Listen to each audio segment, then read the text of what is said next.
सूर्य। हमारे सूर्य को हमारे सोलर सिस्टम का दिल कहा जाता है, और कहे भी क्यों ना, सूरज से मिलने वाली ऊर्जा से ही तो हमारा अस्तित्व इस धरती पर बना हुआ है, और हमारी धरती का और सोलर सिस्टम में मौजूद बाकी प्लैनेट्स का अस्तित्व सूरज की वजह से ही इस ब्रह्मांड में बना हुआ है। धरती पर जीवन है तो सिर्फ सूरज की वजह से। इसलिए हमारे पूर्वजों ने सूरज को देवता की उपाधि देकर उसकी पूजा की। सूरज के बिना धरती पर अंधेरा छा जाएगा, पूरी धरती बर्फ की मोटी मोटी चादरों से ढक जाएगी, और सूरज के बिना धरती पर जीवन का नामो निशान मिट जाएगा। पर इन सब के अलावा क्या आपने कभी सोचा है कि हमारे सूरज का असली नाम क्या है? ब्रह्मांड में मौजूद लाखों तारों से हमारा तारा कितना अलग है? क्या हमारा सूरज ऐसे ही हमेशा चमकता रहेगा? और क्या धरती पर हमेशा जीवन ऐसा ही फलता फूलता रहेगा, या फिर सूरज ही धरती के सर्वनाश का कारण बन जाएगा?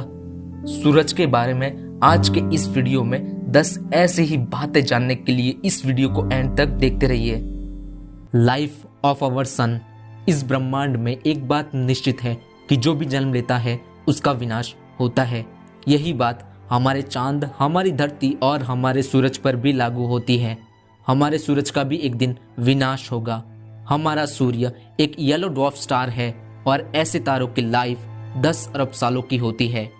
हमारा सूर्य अब तक 4.5 अरब सालों का हो चुका है, और इसमें मौजूद फ्यूल आधा खत्म हो चुका है। जितना फ्यूल इसमें बचा है, इसकी मदद से ये और 5 अरब सालों तक जिंदा रह सकता है। उसके बाद ये धीरे धीरे ठंडा होने लगेगा। नंबर 2, टाइप ऑफ आवर सन। इस अकल्पनीय ब्रह्मांड में अनगिनत सितारे मौजूद है। इन सितारों को पहचानने में आसानी हो, इसलिए वैज्ञानिकों ने इन्हें अलग अलग श्रेणियों में बांट दिया है। हमारा सूरज एक G2 टाइप का स्टार है, जिसे येलो ड्वार्फ स्टार भी कहा जाता है। भले ही इसे येलो ड्वार्फ कहा जाता हो, लेकिन ये दिखने में सफेद होते हैं। लेकिन जब हम हमारे सूर्य को धरती से देखते हैं, तब हमारी धरती के वातावरण में मौजूद गैस और डस्ट पार्टिकल्स की वजह से ये हमें येलो या ऑरेंज कलर का दिखाई देता है। Number 3, orbiting speed of the sun around Milky Way galaxy. जैसे हमारा चांद हमारी धरती का चक्कर लगा रहा है, जैसे हमारी धरती हमारे सूर्य का चक्कर लगा रही है, वैसे ही हमारा सूर्य भी हमारी आकाशगंगा यानी मिल्की वे गैलेक्सी का चक्कर लगा रहा है। हमारा सूर्य हमारे मिल्की वे गैलेक्सी के सेंटर से 26,000 लाइट ईयर्स दूर है, यानी हमारे सूरज से निकलने वाले लाइट्स को भी सेंटर तक पहुंचने में 26,000 सालों का वक्त लगता है। इतनी दूरी से हमारा सूर्य 220 किलोमीटर पर सेकंड की रफ्तार से हमारी मिल्की वे गैलेक्सी का चक्कर लगा रहा है। यानी ब्रह्मांड में सब कुछ कितनी तेजी से चल रहा है, और हमें इसका पता भी नहीं। हमारे सूर्य को हमारी आकाशगंगा का एक चक्कर पूरा करने में 2.5 अरब सालों का वक्त लगता है। तो आप सोच सकते हो कि हमारी आकाशगंगा इतनी विशाल है, तो हमारा ब्रह्मांड कितना विशाल होगा। इसलिए इसे अकल्पनीय कहा जाता है। नंबर 4, साइज ऑफ आवर सन। जैसा कि मैंने पहले बताया, इस ब्रह्मांड में अनगिनत सितारे मौजूद है, और इन सितारों को अलग अलग श्रेणियों में बांट दिया गया है।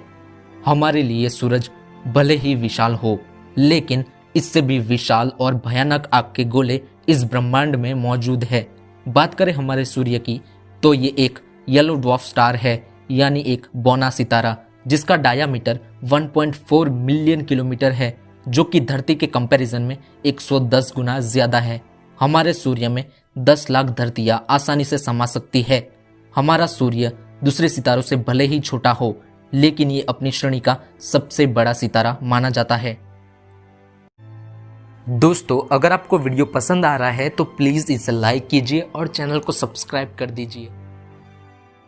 नंबर 5, कंपोजिशन ऑफ सन। हमारा सूर्य हमारे सोलर सिस्टम का दिल है। इसके बिना हमारी धरती तो क्या, सोलर सिस्टम में मौजूद किसी भी प्लेनेट का कोई भी अस्तित्व ही नहीं है। सोलर सिस्टम में सबसे ज्यादा मास हमारे सन का है, जो कि 99.9% है। सूरज में हाइड्रोजन और हीलियम जैसे गैसेस सबसे ज्यादा मात्रा में पाए जाते हैं। इन दोनों गैसेस के रिएक्शन से जो एनर्जी प्रोड्यूस होती है, उसी से धरती पर जीवन का अस्तित्व आज तक बना रहा है। सूर्य में हाइड्रोजन की मात्रा सबसे ज्यादा है, जो कि 91% है। फिर हीलियम, जिसकी मात्रा 8% है। इसके अलावा oxygen, carbon, nitrogen, silicon, magnesium, neon, iron और सल्फर जैसे तत्व भी सूरज में काफी कम मात्रा में मौजूद है।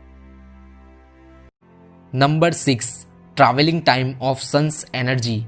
सूर्य के कोर में कंटिन्यूअसली हाइड्रोजन और हीलियम जैसे गैसेस का फ्यूजन रिएक्शन होता रहता है और उसमें से प्रोड्यूस होने वाली एनर्जी को सन से बाहर आने के लिए 100 सालों का वक्त लगता है और उस एनर्जी को सनलाइट के रूप में धरती तक पहुंचने में 8 मिनट 20 सेकंड का और वक्त लगता है। मतलब आज हमें जो एनर्जी मिल रही है वो 100 लाख साल पहले ही प्रोड्यूस हो चुकी थी। Amazing. Number 7, name of our sun. जैसे जैसे हमारे एस्ट्रोनॉमर्स अंतरिक्ष में नए तारे की खोज करते हैं वैसे ही उसे एक नाम दे दिया जाता है ताकि उसे आइडेंटिफाई किया जा सके। वैसे ही हमारे सन का भी एक नाम है। क्या आप जानते हो कि क्या नाम होगा? वैसे तो हमारे सूर्य का कोई साइंटिफिक नेम नहीं है, लेकिन रोमन देवता के ऊपर से हमारे सूर्य का एक नाम रखा गया है, सोल। जी हाँ, हमारे सूर्य का नाम सोल है, सोलर सिस्टम यानी सन का सिस्टम। नंबर 8, एटमॉस्फेयर ऑफ सन। हमारे सूर्य पर मेनली एटमॉस्फेयर के 3 लेयर्स है। पहला फोटोस्फीयर, दूसरा क्रोमोस्फीयर और तीसरा कोरोना। फोटोस्फीयर सूर्य की सरफेस से 300 माइल्स ऊपर तक फैला हुआ है जहां टेम्परेचर 5537 डिग्री तक रहता है। फोटोस्फीयर के 130 माइल्स ऊपर तक क्रोमोस्फीयर फैला हुआ है जहां पर टेम्परेचर 3700 डिग्री सेंटीग्रेड से लेकर 7700 डिग्री सेंटीग्रेड तक रहता है। क्रोमोस्फीयर के बाद 300 माइल्स ऊपर तक फैला हुआ है कोरोना का लेयर जहां टेम्परेचर सीधे 1000 डिग्री सेंटीग्रेड से मिलियन डिग्री सेंटीग्रेड तक पहुंच जाता है। Number 9, variation in distance between sun and other planets. हमारे सोलर सिस्टम में मौजूद प्लैनेट्स की जो दूरी है सन से वो समय समय पर बदलती रहती है। ऐसा इसलिए क्योंकि सारे प्लैनेट्स की जो ऑर्बिट है सन के अराउंड वो सर्कुलर नहीं है, थोड़ी सी इलिप्टिकल है, जिसकी वजह से प्लैनेट्स कभी सन से दूर चले जाते हैं तो कभी सन के पास आ जाते हैं। वैसे ही हमारी धरती का ऑर्बिट भी थोड़ा सा इलिप्टिकल है। इसकी वजह से सूर्य और धरती का डिस्टेंस 147 मिलियन किलोमीटर से लेकर 150 मिलियन किलोमीटर के बीच रहता है।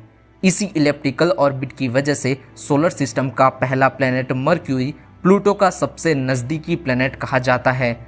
इसे जानने के लिए आई बटन पर क्लिक करके वीडियो देखें, इंटरेस्टिंग है।